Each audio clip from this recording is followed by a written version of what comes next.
Hello, everyone. It's Monday, August 21st, 2023, and this is the Scituate Town Weekly Update. I'm here today with Jim Boudreau, our town administrator. My name is Karen Connolly, and I'm on the Select Board. I have a few announcements to make about upcoming meetings. There is a Select Board meeting tomorrow evening at Town Hall, and it may be of interest to people that at about 8 o'clock, there will be an update on the water treatment plan project. And I know there's a lot of interest in that. So if you'd like to get the update, you can either look at the meeting online, or you can look at it a couple of days later on Scituate YouTube. So I know that people are interested in that. As for the rest of the meetings this week, there is a Conservation Commission meeting this evening. There's an Economic Development Commission meeting this evening, and a CPC or Community Preservation meeting tonight as well. You can check the town calendar for the exact times and locations. As I mentioned, there's a Select Board meeting tomorrow night. There is a Scituate Diversity, Equity, and Inclusion Committee meeting tomorrow night as well. On Wednesday, there is a Recreation Commission meeting, and on Thursday evening, there is a Planning Board meeting as well as a Sister City Cape Verde Committee meeting. For everyone's fun, there is a DPW Truck Day on Friday, the 25th, from 9 a.m. to 11:30 a.m., and it's in front of Town Hall. And I'm sure most people have seen it year in and year out, but it's a great take-in for the kids, and we hope you'll be able to join the DPW. And I will now turn it over to Jim Boudreau, our town administrator. Jim? Good morning. Good morning, everyone. We'll start as always with our water updates. The reservoirs are +1. On my last update, it was +2. Tac Factory Pond is currently at +3. Rainfall the last 7 days was 1.1 inch, and demand for the last week was at 1.37 million gallons per day, which is down significantly from my last update when it was 1.74. So thank you to all the residents for conserving. Let's keep that down. This way we'll have plenty of water when the fall comes. We'll be able to do a really good flushing program, continue to work on those pipe problems. The lighthouse update, if you watched the board meeting last night, we did have our consultants in. What we have done is we have taken down the first 4 feet of brick, which everybody has seen. We were unable to find really good material at that point between the inner and outer bricks. We had given the contractor the go ahead to go down another 4 feet. While they were meeting with the consultants on the pricing of that, our design team went back and they have come up with a solution that negates the need for removing that additional brickwork. We'll be making some changes to what I call the dome inside that holds up the actual lantern room. Those changes have been made. The board approved them, and if you go out there now, you see the consultant is back at, or the contractor is back and work at the lighthouse. So I'll be getting that project back on track and getting that going. In the meantime, the lantern room has been put together. The steel for the lantern room has been put together. It has been galvanized. It is now back at the shop, and that lantern room will be put back together. It'll be clattered, and then when the lighthouse itself is finished, it'll come back. It'll be hoisted in place. We'll put the windows and things back in. So that is on schedule. We are behind. We are looking for the end of October now to completely finish that project. But we're hoping we'll catch up with the changes we've made to the work that needs to be done. As I announced in my last meeting, we start losing our lifeguards this time of year as people go back to school. As of right now, there were no more lifeguards on Egypt Beach. There are no more lifeguards in Hummerock. Minot Beach will have lifeguards until the 25th, and Peggotty Beach will have lifeguards until Labor Day, September 4th.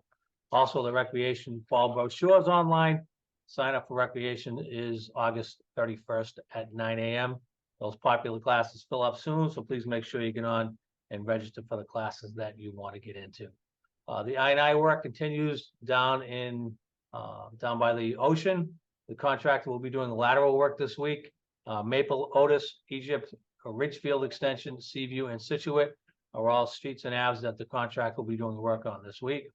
If you're driving around town, National Grid is still in town. Today they're up on Maple Street, so please use caution. They'll be making tree cutting all around town over the next several weeks, hoping to clear some of these mains and give us some redundancy and a little better protection against power loss. The Route 3 water main work continues on 3A. Please use caution on 3A. Again, that is the bringing of a new raw water line from Old Oak and Bucket to Stearns Meadow, which is the new location of our water treatment plant. You will see some crews on Stearns Meadow this week. They'll be doing some cutting, doing some clearing to make room for our crews to come in next week. They'll be taking soil samples. Bartlett Tree may also be on site this week. They'll be counting and identifying trees greater than 12 inches in diameter on the site. Next week, we'll be conducting perk tests for both the septic system and the proposed stormwater basin. So you'll see some additional work going on at Stearns Meadow next week. Again, as Karen said, we will have the consultants in tomorrow night to give us an update on where we stand on the design of the water treatment plant. Tonight and tomorrow, August 21st and 22nd, Mass DOT will be performing work on 3A in the area of 666 Chief Justice Cushing Highway, which is just north of the town hall. They'll be milling, paving, repairing potholes, and patching around drainage structures. The hours of work for that are from 9 p.m. to 5 a.m. There will be temporary lane closures during that time. Police details will be on hand to direct traffic. If you have questions, you can call the District 5 office, 857-368-5104.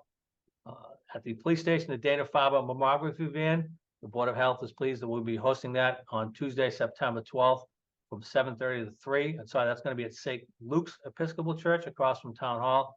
If you're a woman aged 40 or older and would like to schedule an appointment, please contact the mammography van office at 617-632-1974. If you don't get those numbers, please know that we post this update on the website, the written form, so you can get those off my update if you go to the website later on today. The town of Scituate, together with Scituate Facts, Social Peer Recovery, and Scituate Clergy, invite community members to the 8th Annual Overdose Awareness Vigil at sunrise on August 31st. Each year, we gather at sunrise to mourn and to remember loved ones lost to overdoses and to acknowledge first responders, treatment providers, community groups, and recovery advocates. Please note, for 2023, the event will be held at Peggotty Beach due to the construction at the lighthouse. You can park in the Peggotty Beach parking lot and access the beach over the blue Moby mats. They will have blankets and for you to sit on if you want, or you can bring your own blankets or a beach chair. This is a really deeply moving event. If you're around, please make sure to get there. I try to go every year, but remember this year we'll be at Peggotty and not at the lighthouse as it normally is. If you've been watching the weather lately, I'm sure you've seen that tropical storm season is now upon us. California is being impacted now. There are several tropical storms down in the Caribbean and out on the Atlantic. Don't wait for a storm to get ready.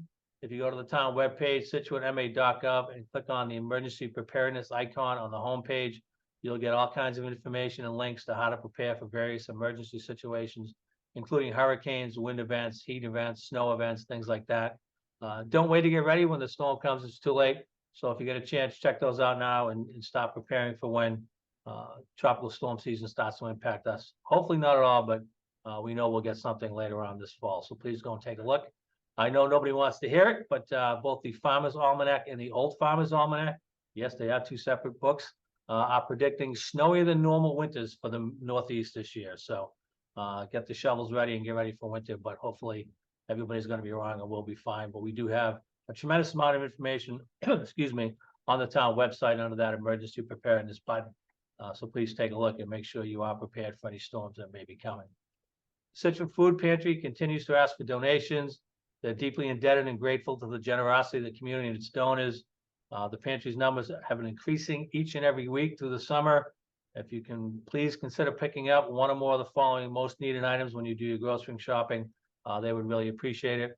Olives, pickles, relish, microwave popcorn, bottled orange or cranberry juice, cookies and crackers, decaf coffee, canned beets, canned ham, and clam chowder. Donations can be dropped off at the pantry during client hours on Tuesday mornings, 10 to 12:15, and Thursday afternoons from 3 to 5:15. Donations could also be left in 2 white covered wooden containers at the pantry, as well as the library, the village market, and Shaw's. And that is what I have for this week. Thank you, Jim. On that note, I will suggest to everyone that enjoy these golden days of summer. We know what's coming ahead of us, but live in the present if you can. And I would like to personally thank one of our local farmers, Ron and Cindy from RNC Farms, donated a great deal of produce to the food pantry this past week. And we are so lucky to have farmers in town a lot of places don't have farm stands anymore. You have to go all the way down to Kingston, in my experience, to find another farm stand as good as RNC Farm. So a little bit of a commercial for them, but we do appreciate their generosity and wish everyone a wonderful week.